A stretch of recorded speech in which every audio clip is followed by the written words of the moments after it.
Can you talk a little about what you saw maybe last year and what you're seeing forward about this movement of anti-ESG? Like, is it material? Is it driving different directions? At the broader picture, I don't think it's really going to affect sustainability action that much. One worry that we have is green hushing or a company talking less about their sustainability initiative. But I think that still means in the background, a lot of these companies are still going to do the hard sustainability work that they've been doing the last few years. It's just that they might not talk about it as much as they have.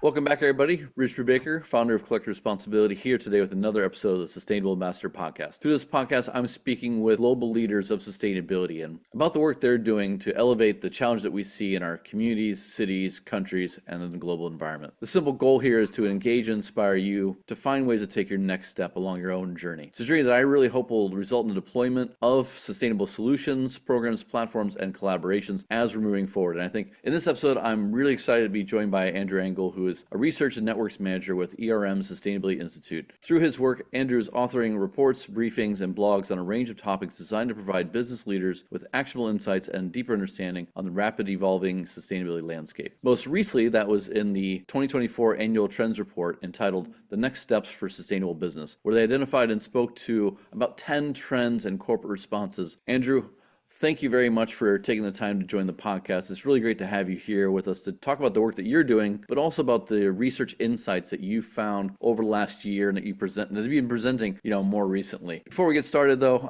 it'd be really great to have you introduce yourself and a little bit about the work that you're doing there over at the ERM Sustainable Institute. Great. Well, thanks, Rich, and thanks for having me. Great to be here today to talk about the Sustainability Institute and more about our work and specifically our annual trends publication that we launched back in January. So as you said, my title is Research and Networks Manager at the ERM Sustainability Institute, which can be thought of ERM's in-house think tank for sustainability or our thought leadership platform. Maybe a little bit about me. So I've been on the Sustainability Institute team for about 2.5 years now. Before that was spent 2.5 years on ERM Sustainability Consulting team or what was called the Sustainability Strategy and Disclosure function within ERM. So focus on things like sustainability reporting, sustainability ratings and rankings, materiality assessments, and then a couple of years ago transferred over to the Sustainability Institute. In January, you launched a 2024 report. It'd be great if you kind of provide a big picture into what the report was, the purpose of these reports, and maybe a couple of the guiding questions that you were aiming to answer through this study. Right. So the Institutes and Sustainability before, as I mentioned, the acquisition company has ran the trends report for over a decade now. And really its objective is to track kind of the developments that have occurred over the past year. So in the 2024 case, what were the big events in 2023, and then trying to figure out what this means for the future of corporate sustainability actions over the next few years.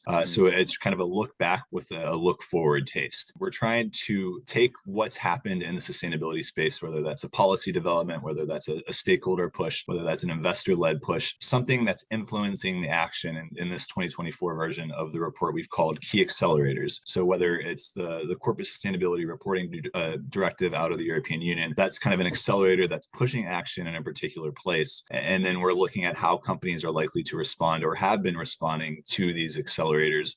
So in the 2024 report, what we've called the corporate response. So these accelerators are pushing companies to act, and then companies are acting in response. And then we've also tried to provide a bit of a recommended action for companies to pursue based off of what's going on in the space. And that's both from our own kind of insights at the Institute and also speaking with the subject matter experts within ERM who work more closely in, say, the human rights space on a day-to-day basis. There's thousands of issues and challenges and strategies and tactics and catalysts. How do you approach boiling down the top 10? Do you look at, say, broad stroke major companies? Are you looking at the leading companies? Like how do you even approach that part of it as a starting point? Yeah, so it's a big world, especially in corporate sustainability. And we use a kind of a bigger term for the trends report than just like a bigger umbrella than just corporate sustainability. So we're also looking at things like geopolitics and supply chains and stuff that would be maybe outside of your traditional like climate, nature, human rights umbrella for corporate sustainability. So it's even bigger than it normally would be. And maybe going back to the big picture, you mentioned the 10 trends covered in the report. And so those are what we call our macro trends. They've stayed relatively the same the last few years because we think they do a relatively decent job of covering kind of the big issues that we want to touch on in this report. But we do adapt them slightly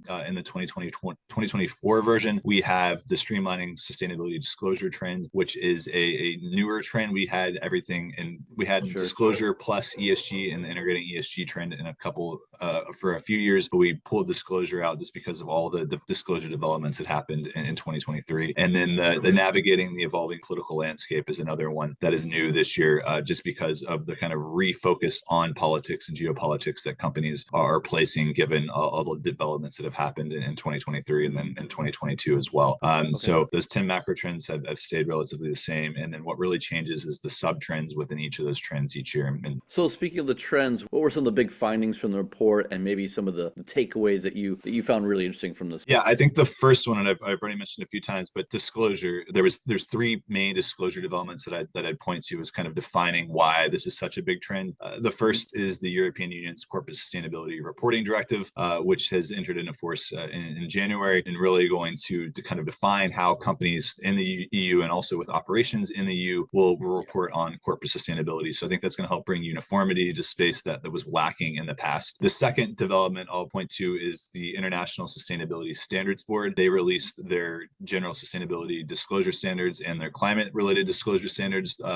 They again help bring uniformity to the world of sustainability reporting by kind of outlining a set of standards that companies should follow when it comes to disclosure. So it's kind of a ready-made disclosure framework. So as if say a country does not want to develop a whole CSRD like the European Union, they can kind of take this and use that as a defining factor for how companies report on disclosure. So, and then the third one I'll mention more topic specific, but is they launched the Task Force on Nature-related Financial Disclosures, and basically provides a framework for companies to report on their nature-related risks in terms of kind of how they impact the company and how the company impacts nature. More topic specific, but really expect that to bring more definition and more companies to report on nature, as before it was kind of a complicated space that without this kind of guidance, companies were unsure where to start. Those are the trends. What are the implications? What is it that firms should be doing? What are you hearing back from firms after you've been presenting this and putting things out into the market? Yeah, I think the first thing is kind of companies want to know kind of more about what these disclosure standards mean for their business. The second thing is I think these disclosure regulations are really going to transform how companies approach sustainability disclosure. One of the things we touch on in the disclosure trend of the report is how we're seeing a lot of companies look to pursue kind of more integration across different business functions in the company to ensure they're making sure that the data and information that they need to report out to the world is there and available. So I think that's a big one. And then maybe the last one I'll point to, and this has a little bit to do with the technology trend as well, is that there's a kind of increasing focus on how to improve ESG data or sustainability data in general. That's another really big focus for companies in terms of responding to many of these disclosure standards. And so expecting companies to really expand how they approach ESG data, looking at technologies or other things to respond to these demands. For me, these trends seem like you could see a relief coming to a lot of firms and make it easier to not just, identify and gather the data, but to be able to analyze and report it in a way that when it goes out, it's clearer to the market, it's clear internally, and that feels like it might be a really good thing for the longer term. Yeah, no, absolutely. I think it's for both for companies and their stakeholders. So for companies, having better insight into kind of what they're doing in the sustainability space will help them, of course, improve performance, whether that's reducing nature impacts or reducing greenhouse gas emissions or what have you. And then I think it's also very beneficial for stakeholders, say investors that are looking to inform an investment decision based off of a company's carbon footprint, or a stakeholder group that's concerned with how a company's, say, infrastructure project might affect this local community. And so having that data and information out there, I think, is going to help improve both company decision making and also stakeholder decision making, as it just gives more insight into what a company might be doing. It seems like integration, streamlining, technology, make it easier for the firms means that there's a lot less, need for so many different approaches and algorithms and, frameworks that actually we might be able to see kind of an alignment coming from different standard bodies, which might mean different data brokers, like all that comes together. Does that mean that we're going to see maybe a shakeout, on the other side of the equation here? I don't think it's going to say the rater and ranker for ESG is going to fall to the wayside. I think it maybe even puts more emphasis on them just because of the amount of information that's out there from particular companies. But I think for a lot of people, that's going to be too much. And say if you're focused on this one company, that might be all right. But if you're trying to assess, say, a sector in one particular country, there's probably too much information out there. And so I think those kind of organizations that take a broad view of kind of companies and maybe rank them on how they're disclosing or their sustainability performance, I think those will be they'll still be of interest to people, just because they'll do more of the hard work for companies. One thing that's interesting to note is I think it seems to be there's going to be an uptick in kind of ESG or sustainability rater and ranker regulation. I know the European Union is exploring that. I think the United Kingdom is exploring that. And so there seems there's be more focus on how to better regulate these and ensure their outputs are uniform and more easy to digest. So I think that might change things, but I think overall there still is a role to play for them. What's driving the space towards the streamlining or the taxonomy cutting across different sectors? Big motivating factor in that is making sure there's consistent and uniform data across the investment landscape for investors to analyze companies to see kind of how their climate performance is, because that's likely to have financial impact on their business. So I think that's one of the major drivers of making sure we have these regulations and frameworks out there. I think there's also just more broad consumer pushes for sustainability related information. We also touch on this report of how consumers are more willing to pay for consumable products, are more interested in learning about sustainable products and maybe comparing a sustainable product to a product that maybe is not considered sustainable. And so I think there's just an increasing consumer demand as well for that information. So I think those are the two biggest factors I see. But that goes up against one of the other trends that you're talking about with the anti-ESG kind of trend. So can you talk a little about what you saw maybe last year and what you're seeing forward about this movement of anti-ESG? Like, is it material? Is it driving different directions? How is that intersecting with what seems to be a lot of progress in this integration, streamlining, and kind of that side of it? The pushback against ESG really started in the United States 2 or 3 years ago, and it's continued and probably even grown in the United States. And we're now beginning to see kind of a beginning of an anti-ESG movement in Europe as well. At the big picture level, I don't think it's having a material impact. There are certain instances where it has having a material impact on companies' bottom lines. We saw a lot of controversy with Bud Light, for example, as they fell off from the top selling United States beer brand. At the broader picture, I don't think it's really going to affect sustainability action that much. I think the one worry that we have is around the phenomenon known as green hushing, or a company talking less about their sustainability initiatives as they want to try to avoid that anti-ESG pushback.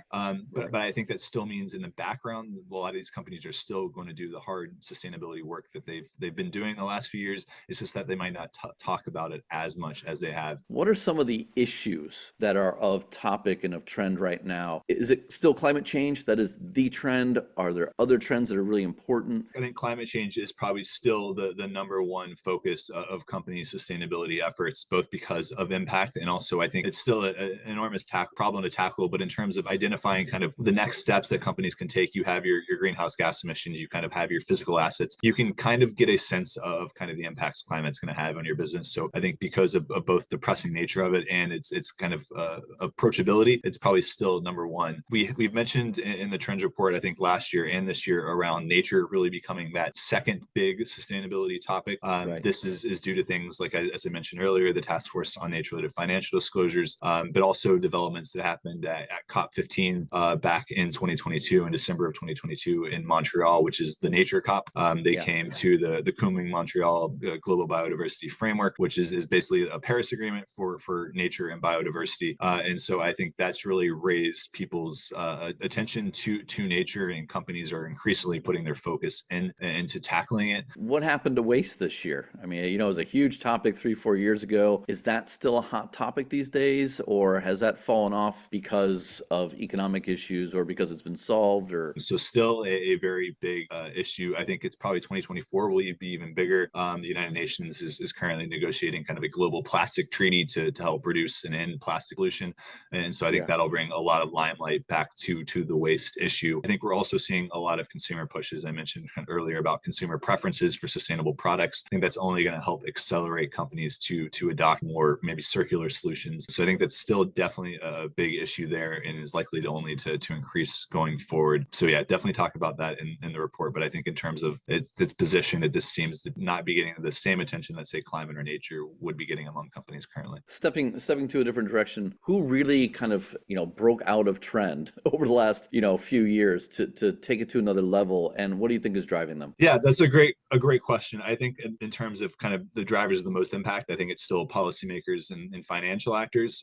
But maybe going beyond that, one thing that it's found interesting in our respecting fundamental rights, which is our human rights focused trend of the report, is that there seems to be a lot more pushback from local communities across the world, whether it's in Latin America, Africa, Southeast Asia, or even places like the United States and Europe. We point to a number of instances where companies were forced to kind of change tact after getting pressured. That seems to be gaining more momentum, and that these kind of local communities, which don't have as much power, of course, as a policymaker or a huge financial firm, but also having kind of real impact and influencing action. And consumers, have they maintained their momentum? I mean, it's economic winter out there and people are worried about budgets and jobs and future. Did you see any trends that say, look, they're a little bit exhausted, they'll come back next year, I think there's still a lot of demand for things like sustainable products and sustainability information from consumers. But I think that's probably has, as you said, taken more of a backseat in the past year and a half with inflation around the world, and people's pocketbooks are further stretched. So I think in the short term, it's probably likely to diminish kind of some of their push for sustainability. But I think in the long term, as hopefully inflation pressures recede, that won't affect things. I'm curious, what feedback are you getting at this point? Like, are you finding that these trends are on point and totally aligned? We've had 2 webinars now on the Trends Report. One was actually kind of earlier today for the Asia Pacific region, but the one that I was on and spoke on for North America and Europe, we ran a poll in terms of the 10 macro trends that we cover in the report, and which of those do participants think are going to most influence action over the next few years. And one of the top ones was supply chain, which we know is an important issue, but I think that kind of surprised us. But the more that I think about it, I think it really does make sense, because it connects with so many issues within the sustainability space, whether that's scope 3 emissions, whether that's geopolitics in terms of things like the Suez Canal or the Panama Canal, which is in record drought because of climate change, and how that's going to affect companies' supply chains. So I think the intersection of supply chain with so many other sustainability topics makes sense of why people are concerned with that topic. But I think from this kind of our initial perspective, that was something that surprised us and was unexpected. As a couple final questions, you look at these 10 trends, which ones do you think are going to move the most over the next year? And how can readers, firms, stakeholders stay on top of these trends? Like, how should they be gathering information? Who should they be talking to make sure that they're, fresh on this information? Right. So in terms of your first questions and kind of what I think is going to move forward, I mentioned technology. I think that's going to continue to be a huge influencing driver as companies look to integrate that into their sustainability strategies. I really hope that can be a key accelerator to help move things forward in terms of sustainability progress among companies. I think the topics that we've talked about a lot about, disclosure, climate, nature, are still going to be continuing to be major shapers of the landscape. And then the other one maybe I didn't talk about as much is that politics, geopolitics trend. I think for a long time, especially post-Cold War, a lot of these multinational companies had not really considered the political/geopolitical angle to what that means for their business. And I think over the last few years, whether that's the invasion of Ukraine or the Israel-Hamas war or tensions between U.S. and the United States and China, I think that companies are increasingly considering kind of what that means for their business. And I think something that's going to accelerate, and we're going to see more from companies on politics and geopolitics more broadly. So I think those are a couple that I would point to as next steps. I guess in terms of recommendations on figuring out what's best for your company, I would first consider kind of your sector and kind of how your company operates, and then from there try to figure out what publications are most aligned and are covering the topics that are most relevant for your business. I think it's good to have a look at a more general and broad sense by looking at kind of what the Institute publishes, but also maybe going into more sector specific or company kind of specific that are more aligned with your operations. So I think that'll also give you a better sense of where the needle is going in terms of your industry and how you can best prepare for what's coming next.